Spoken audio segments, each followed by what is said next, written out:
আজ তোমাদের সাথে শেয়ার করব সিম্পল আরো একটি বর্ডার লাইন। প্রথমেই আমি আমার গ্লিটার কলমটা দিয়ে ড্রয়িং করে নিচ্ছি, কারণ তোমাদেরকে আগেই বলেছি কোনো কিছু এমব্রয়ডারি করতে গেলে প্রথমেই যদি আমরা একটু ডিটেলসটা এঁকে নিই সেলাই করতে সুবিধে হয়। তো আজ আমি তোমাদের সাথে শেয়ার করব ফার্নিশ স্টিচ। প্রথমে সুইটাকে আমি প্রথম দাগ থেকে তুলেছি, তারপর দিয়েছি ব্যাক স্টিচ, তারপর সুইটাকে আমি একটু বাঁকা করে একটা কর্নারে তুলে নিয়েছি। তোলা সুইটাকে আমি আবার তার অপোজিট পাশে সমান সমান করে গেঁথে দিয়েছি। তারপর আবারও ব্যাক স্টিচ দিয়ে লক করে আবারও ঠিক একইভাবে আমি ভি শেপের মতো করে এভাবেই তুলে নেব। এই সেলাইটিকে অনেকেই অনেক নামে বলে। আমি আগে এই সেলাইকে ধানের চারা সেলাই বলতাম, কিন্তু গুগল ইউটিউবে সার্চ করে দেখার পর জানতে পারলাম এটাকে ফার্নিশ স্টিচ বলে। পেজে আমি এই ভিডিওটা আপলোড করার পর সেখানেও নানা রকম নাম জানতে পেরেছিলাম। আচ্ছা, যাই হবে হোক, নামটা কোনো ফ্যাক্ট না, সেলাইটাই হলো ফ্যাক্ট। এই সেলাইটা বিভিন্ন জায়গায় বর্ডার লাইন হিসেবে ব্যবহার করা যেতে পারে। সিম্পলের মাঝে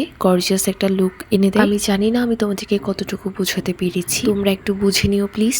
একটু নোটিস করলেই বুঝতে পারবে আমি সেলাইটা কিভাবে করছি। যে জিনিসটা হাতে কলমে দেখানো সহজ, সেই জিনিসটা মুখে এক্সপ্লেন করা বড্ড কঠিন। তাই বলছি একটু নোটিস করো, যদি তোমাদের শেখার ইচ্ছে থাকে একটু নোটিস করো আমি সেলাইটা কিভাবে দিচ্ছি, সেটা একটু দেখো। রিসেন্ট কিছু আপুরা আমাকে কমেন্ট করেছে আমার গুজরাটি সেলাই দেখে তারাও সেলাইটা প্র্যাকটিস করেছে এবং সেটা আমার সাথে শেয়ার করেছিল।